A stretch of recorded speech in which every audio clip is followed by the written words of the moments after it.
अस्सलाम वालेकुम। कैसे हैं आप सब? आई होप आप ठीक होंगे। मैं भी ठीक हूँ। तो ये मैंने 22 रजब को इमाम जाफ़र सादिक़ अलैहिस्सलाम की न्याज का ख़त्म दिलवाया था। तो मैंने सोचा कि मैं आपके साथ कुछ मैंने क्लिप्स रिकॉर्ड किए थे न्याज तैयार करते हुए, तो आपके साथ शेयर कर दूँ।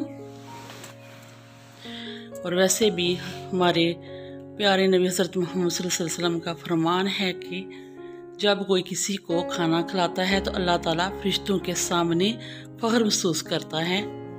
तो ये बहुत ही सवाब का काम है कि जब आप किसी को खाना खिलाते हैं, और ख़ास तौर पे जब आप इन बरगज़ीदा हस्तियों के नाम की न्याज दिलाते हैं तो बहुत ही सवाब का काम है, और अल्लाह रिज़्क़ में बरकत भी बहुत डालता है। और हमारे यहाँ तो तकरीबन ये है कि यकम रजब से ही स्टार्ट हो जाती है न्याज का सिलसिला। लेकिन हमारे घर हम शुरू से ही, जब हमारे बचपन में भी हमारी अम्मी के घर में भी 22 रजब को ही हम कुंडू का ख़त्म दिलाया करते थे। और मैं भी अपनी शादी के बाद से ही तकरीबन हर साल 22 रजब को ही दिलाती हूँ। और हमारे काफ़ी रिश्तेदारों के घरों में भी और मोहल्ले वगैरह में भी होता है। और तकरीबन सब नहीं अपनी हैसियत के मुताबिक जितना अल्लाह ताला ने नवाजा है उस हिसाब से न्याज का एहतमाम करते हैं।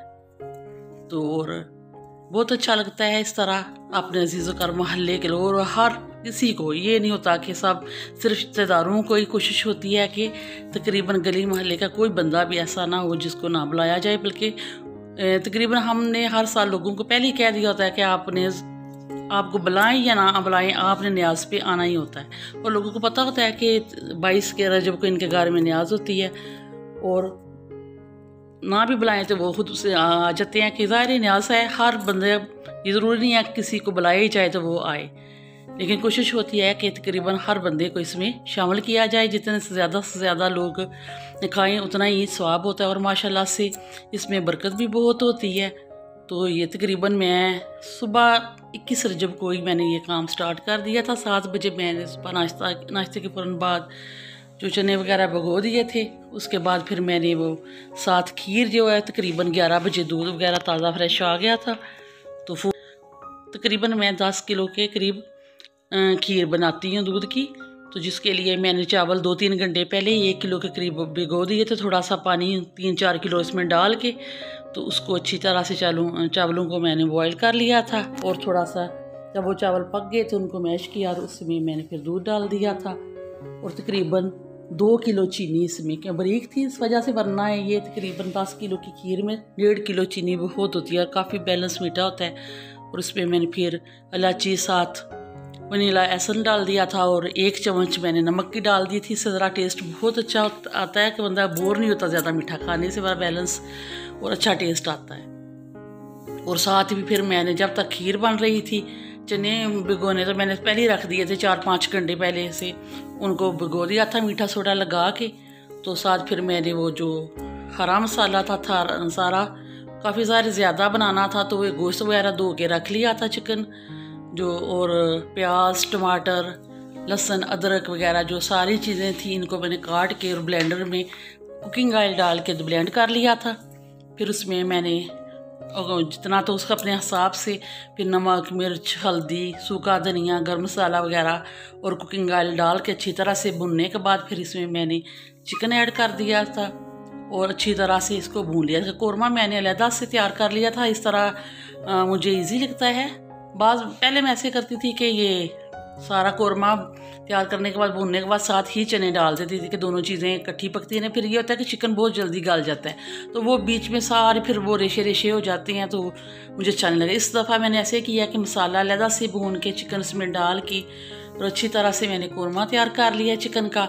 और इसके बाद मैंने चनों को उबलने के लिए रख दिया था, और 2-3 घंटों में स्लो आँच पे वो उबलते रहे थे। जब वो कौरमा तैयार हो गया, इसको मैंने अलहदा कर दिया, चने फिर उबलने रख दिए थे, और फिर वो इसमें डाल दिए थे कौरमे में। और साथ ही जब तक ये मेरे चने तैयार होते, क्योंकि 1 डिश का खीर बनाने में और चने में तकरीबन मैंने 11 बजे खीर बनने रखी थी, तो 4 घंटों में वो बनी। 4 बजे के बाद फिर मैंने वो चने रखे। तकरीबन शाम के 7 बजे तक वो चने और मुर्ग वो हो गए थे, क्योंकि मैंने बॉयल नहीं किया था देश के, मैंने 10 चने बॉयल किए थे। तो जब तक वो 7 चने बॉयल हो रहे थे, मैंने ऐसे किया कि जो हलवे का सामान था मैं साथ वो मैं तैयार कर लूँ। तो फिर मैंने एक डिश में तकरीबन सूजी, तो 3 पाव सूजी थी, 1 पाव में इसमें बेसन डाला था।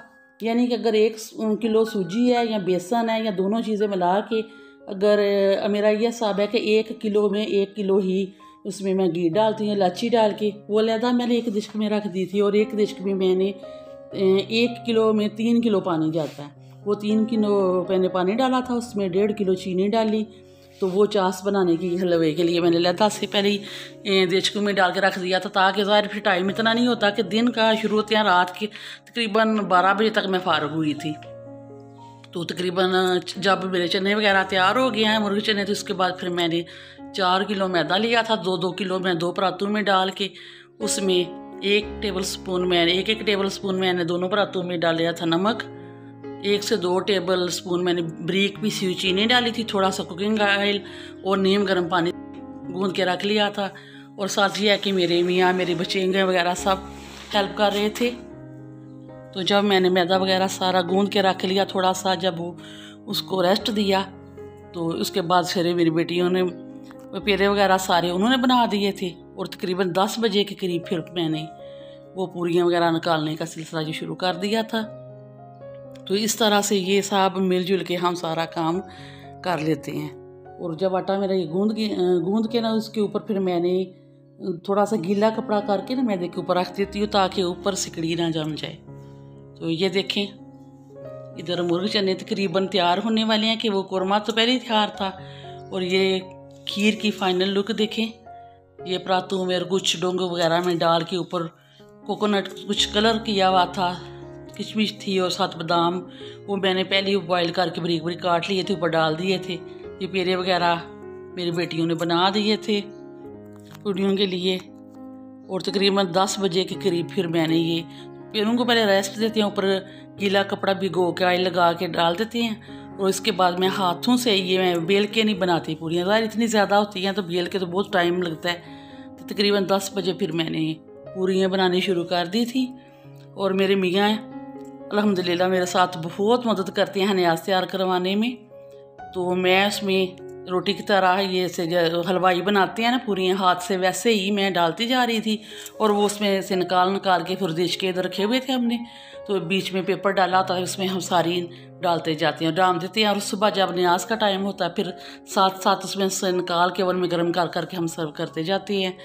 तो ड्राइंग रूम में होता है कि आदमी जो जेंट्स वगैरह हैं उनका इंतज़ाम, लॉन्च में बच्चे औरतें, और फिर अपने फैमिली बेडरूम में भी हमने लगाई होती है, जो बंदे नीचे नहीं बैठ सकते क्यों, तो उनके लिए हमने उधर टेबल पे लगाया होता है, उधर छोटे टेबल 2 रख के, तो उस पर न्याज का सारा एहतमाम किया होता है। अल्लाह का शुक्र है कि इमाम जाफ़र सादिक़ की न्याज उसमें बहुत ही बरकत होती है कि सुबह से लेके शाम तक कितने लोग खा के जाते हैं, लेकिन ख़त्म फिर भी नहीं होती।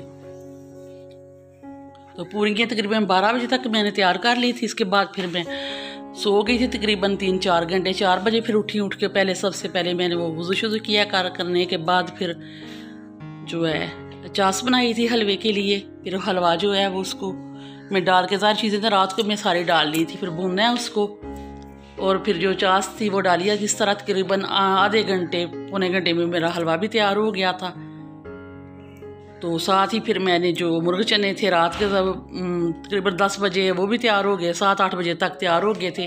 तो उनको भी फिर दोबारा से गर्म कर लिया था, और हरी मिर्च धनिया वगैरह जो था ना वो सुबह के टाइम फिर डाल लिया था कि ये काम जो है ना छोटे छोटे काम रह जाते। फिर बर्तन वगैरह भी साथ साथ निकाल के सारे रख लिए थे हमने, दिन को ही सारे साफ़ करके हर जगह पे अरेंज कर लिए थे। और इसके बाद फिर बच्चों ने, मेरे मियाँ सब नमाज के से फारग होने के बाद फिर सब ने उधर ख़त्म पड़ा, कुरान पाक की तिलावत वगैरह, हदीस साहब वगैरह साहब वो पढ़ते हैं हम, और सारे टेबल पे चीज़ें लगा के साथ तो इमाम जाफ़र सादिक़ अलैहिस्सलाम की नाम की न्यास पे ख़त्म दिलाते हैं। और माशाल्लाह अल्लाह ताला इसमें बहुत ही बरकत डालता है। ये देखें, साथ हलवा पूरी, साथ नान जो है बाज़ार से हम ले आते हैं, और इसके ऊपर ख़त्म दिलाते हैं और शाम तक ये सिलसिला जारी रहता है। उम्मीद है कि आपको मेरी आज की ये वीडियो अच्छी लगी होगी। देखने का बहुत शुक्रिया। अल्लाह हाफिज़।